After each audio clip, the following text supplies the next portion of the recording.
नमस्कार जय जगन्नाथ जय ओडिशा मु आर्या आपन स्वागत जनाऊँ मोर आउ गोटे नुआ वीडियो आम यूट्यूब चैनल ओडिया रिव्यू को। आज आम रिव्यू करवा वाओ स्किन साइंस रो onion black seed hair oil. बहुत पॉपुलर हेयर ऑयल, बहुत लोक मैंने यूज करुँच। तो आज आम यार रिव्यू करवा आपण या किणवा उचित कि नहीं, आपण को केमिति केते टंका पड़िबो, यार यूजेस केमिति। तो आज आम यार रिव्यू करवा। तो मुझे वाओ ब्रांड कथा कहबी, ये बहुत पुराना ब्रांड इंडिया रे, स्पेशल इंडिया रे, मेड इन इंडिया। आउ ये वाओ मैन्युफैक्चर होची बॉडी कीपुड प्राइवेट लिमिटेड। बॉडी कीपुड भी बहुत गोटे दामी ब्रांड कहले भूल हेनी, बहुत भल ब्रांड। सी मैन्युफैक्चर करुच्ची वाओ स्किन साइंस को। आउ अनियन माने तो आम जानी पियाज, ब्लैक सीड होची हमर कला जीरा, ताकू मेन इनग्रेडिएंट्स होची तार ये। बाकी एथरे अलगा ऑयल भी अच्छी, अलगा ऑयल भी अच्छी, ताकू मु नेक्स्ट रे कहबी कौन कौन अच्छी। तो ताकू नहीं कि हमर मेन होची ये तेल। ये स्पेशली आमको हेल्प करिवो आम चुट्टी झड़िबारे। चुट्टी आम ग्रे हो जाउची, व्हाइट हो जाउची, तो सेइथरे आमको ये हेल्प करिवो। डैंड्रफ भी हबा को दबनी, कंपनी कहूची जे डैंड्रफ भी हबनी आपन को तेल यूज करले।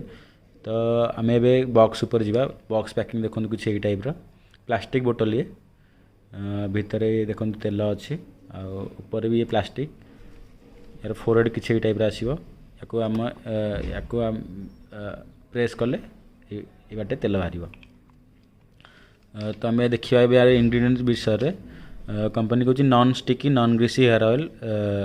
माने आपण को जमी आम तेल लगेले चुटी टे अठा अठा टाइप लग जाए, तो ये सेमती किसी करनी आपण हेयर रे। आम जब मेन इनग्रेडिएंट्स यार देखा, onion, black seed oil with almond, castor, jojoba, olive and coconut oil. तो ब्लैक सीड तो आपन कहली कला जीरा तेल।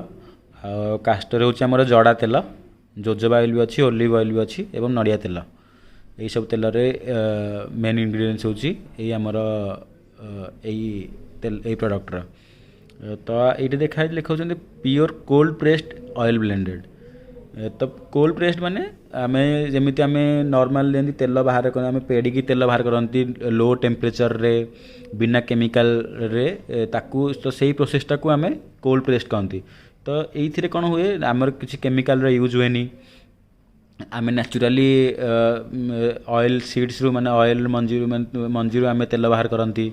आउ यही प्रोसेस रे आम बहु माने आम यही तेल रे तार विटामिन्स, तार मिनरल्स, आउ तार सबू गुण माने बहुत मात्रा रे रही थाए। तो हॉट प्रेस्ड माने आम मेसीन रे जो तेल आम बाहर करती विथ केमिकल मिसेकी 200 डिग्री ऊपर को ऊपर आम टेम्परेचर रखती। तो से कौन हुए, ताको आम हॉट प्रेस्ड ऑयल कहती। तार प्रोसेसटा को आम हॉट प्रेस्ड कहती। तो से कौन हुए, आम तेलर जो सब मिनरल्स थाए, विटामिन्स थाए, तो सी सब कम हो जाए। आम केमिकल भी यूज करते जोटा कि आम हेयर पाई भल नु। तो कोल्ड प्रेस्ड ऑयल तो ये किसी असुविधा नहीं, आम हेयर पाई बहुत सेफ। आउ ये देखो लिखा 99.9% प्लांट बेस्ड इनग्रेडिएंट, माने pure plant based ingredient, no mineral oil, no silicone and synthetic fragrance. माने ये किसी मिनरल ऑयल जैसे आम सनफ्लावर ऑयल मिसई दिखती कि अलग किसी लोकल ऑयल मिसई दिखती, ये सेमती किसी ऑयल नहीं। जहाँ लिखाई से ऑयल ये कैरी करुच्ची। Made in India, dermatologically tested भी है, माने डॉक्टर मान द्वारा ये टेस्टेड है, क्लिनिक रे टेस्टेड है, suitable for all hair types. माने सबू चुट्टी पाई ये सुइटेबल। तो जब आम यार प्राइस रो कथा कह, ये 599 रो प्राइस देखा यार आमर पैकिंग रे 599 रो प्राइस अच्छी। तो जब आप फ्लिपकार्ट कि अमेजन किणवे आपन को बहुत कम पड़ो। आई थिंक 300 रु 350 टका भितर पड़ो, मतलब 325 टका पड़ता। तो आप थे चेक कर ने फ्लिपकार्ट कि अमेजन रे। तो ये जब आम यार आउ थे आम की इनग्रेडिएंट्स देखा, ये पछरे आउ किसी अलग लिखी। एक्स्ट्रा वर्जिन ऑलिव ऑयल अच्छी, स्वीट आलमंड ऑयल अच्छी, कैस्टर ऑयल अच्छी, जोजोबा ऑयल, आर्गान ऑयल अच्छी, कोकोनट ऑयल अच्छी, ओनियन सीड ऑयल अच्छी, आउ लेमन ऑयल भी अच्छी। ब्लैक सीड ऑयल भी अच्छी। ये जो 99.9% आगे ये लिखी कि देखो ये जो 0.1% रहा ना तो ये आमर एसीटेट गोटे अच्छी जोटा कि विटामिन ई काम करुँच क्या विटामिन ई आम चुट्टी बहुत जरूरी। ये आमको चुट्टी को शाइन दिए चुट्टी को नरिश करे तो से विटामिन ई रहा निहाती जरूरी। आपण आम जब यार यूज विषय कह कंपनी आम टिपिकाली ओडिया जदि आम यूज कह तो आम कौन करती राति चुट्टी लगे शोई पड़ती सका उठले शैम्पू करती बट कंपनी कहूँ आप 15 ରୁ 20 मिनट पूर्व या अप्लाई करूँ चुट्टी तापर आप जो सावर गाधेवाई जाऊँ तो ताकू चुट्टी सफा करूँ या सप्ताह को यही 2 थर आपन सप्ताह यूज करूँ।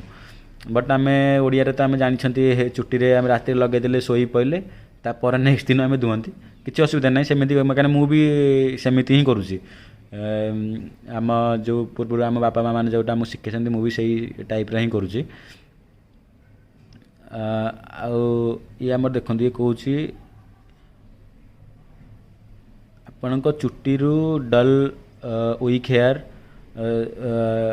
माने सबू ये तो आम जानते कहीं तेल काम ही से आम चुट्टी को हेल्दी रखा साइन दवा आम स्काल्प को मजबूत करवा तो ये बहुत भल यार मुझे मोर भी चुट्टी बहुत झड़ूला तो मुझे यूज करुँच मो चुट्टी झड़वा में किसी मात्रा कमी पूरा तो कमी कहबी बट किसी मात्रा कमी धीरे धीरे मत लगुच मुझे आग को यूज करी तो पूरा कमी जापे तो गोटे बहुत भल प्रोडक्ट ये तो आपन या यूज करूँ जदि आपंकर चुट्टी झड़ुची किसी प्रोब्लेम आप यूज करते बहुत भल तेल मु आगु आउ कि ओनियन ऑयल भी आपन को रिव्यू देवी तो मत कमेंट करी जनातु आपन को कौ ओनियन ऑयल आपन को रिव्यू दरकार निश्चित निश्चित आपण मानक तार रिव्यू पहुँचेबी आ मोर चैनल को आप आज एवं जाए जब सब्सक्राइब करना तो प्लीज़ सब्सक्राइब करूँ शेयर करूँ लाइक करूँ पुणी देखा आम आ गोटे नुआ वीडियो से जाए रोचे। नमस्कार जय जगन्नाथ जय ओडिशा। निजर ध्यान रखते निज परिवार भी ध्यान रखते।